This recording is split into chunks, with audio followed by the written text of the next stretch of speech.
মাঠের দিকে অবাক হয়ে তাকিয়ে আছেন রংপুরের কোচ মিকি আর্থার। তাকিয়ে থাকারই কথা, বাংলাদেশের এক ব্যাটসম্যানের স্টাম্প উড়িয়ে দিয়েছেন আরেক বাংলাদেশি বোলার। তানজিম হাসান সাকিবের গতিময় ডেলিভারিতে উড়ে গিয়েছে সৌম্য সরকারের স্টাম্প। রংপুর রাইডার্স মুখোমুখি গায়ানা আমাজন ওয়ারিয়ার্সের।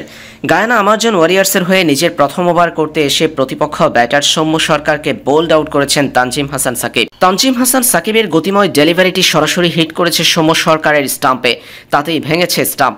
সৌম্যর স্টাম্প উপড়ে গিয়ে পড়েছে অন্তত 3 ফুট দূরে। বাংলাদেশি ব্যাটার বোল্ড আউট হয়েছেন তানজিম সাকিবের সেই ডেলিভারিতে।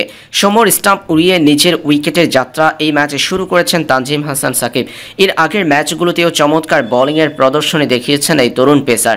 আজও গায়ানা আমাজন ওয়ারিয়ার্সের হয়ে রংপুর রাইডার্সের বিপক্ষে দল হারলেও তার বোলিং পারফরম্যান্স ছিল অসাধারণ, যেমনটা এর আগের ম্যাচগুলোতেও করেছেন তানজিম।